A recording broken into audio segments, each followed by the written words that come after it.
ए थांब थांब, असं नाही, आधीपासून बघा. झिंका चिका झिंका.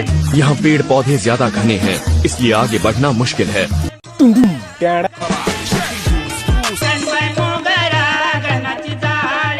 पाणी घाली ती गौराबाई, पाणी घाली ती गौराबाई, पाणी घाली ती गौराबाई, पाणी घाली ती गौराबाई.